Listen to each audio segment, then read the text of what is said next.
at the end. This has been quite the project, hasn't it? Big process, isn't it? A journey, I'd say. Definitely a journey. So what's been some of your favourite things? Well, I've just loved the way that everything's all melded together so that there's a seamless feel when you walk through every single space in the house. It just feels very, very comfortable when you are moving through it. But one of my favourite things out of the whole house are the tiles. The tiles. I love those accent tiles in the bathrooms. Yeah, they were cool. Artwork. What about you, Richard? I'm really happy with how the spaces have all come together.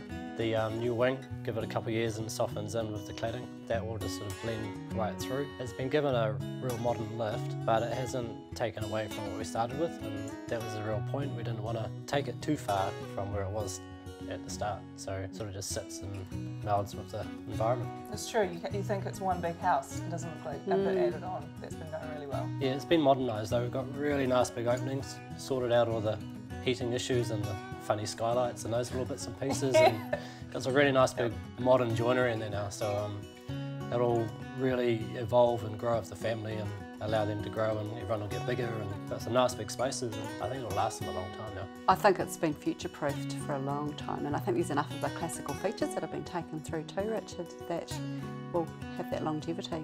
Yeah, we got old and the new with your colours and the furniture. It just really mixes. The old fireplace, it's got the old bricks, modern TV, nice furniture. I think the whole thing just plays really well together, and it's not attached to any particular era, which I think is really cool how we've sort of managed to work that right through. Yeah, and sitting with the environment. What about you, Cocksy? What's your favourite thing? Chicken house? That's actually one of my favourite things, I have to say. Can't be, it's mine. The roof on it, the whole size of it.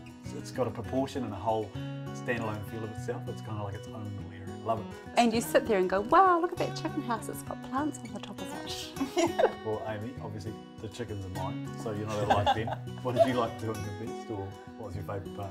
I really enjoyed the landscaping actually. I learned a lot in that process with Daniel and figuring out about permaculture, digging the banana pit. I learned so much about plants and how things go together. It was really cool.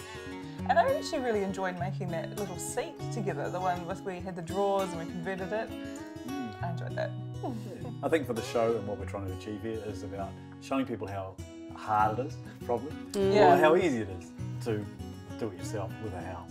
And when there are problems along the way, how you can address those, because no project is without its little issues in terms of, you know, that wall's slightly too small or too big, and then, how do we address that, and what do we find as a solution? And I think we've found some great solutions along the way. It's knowing when to do it yourself and when to get the experts in. So it's been achieved then. We've actually brought this family's old house into a modern place. I think so. Made it work. I think we've done great. Good teamwork. Good teamwork. I feel like we should high five.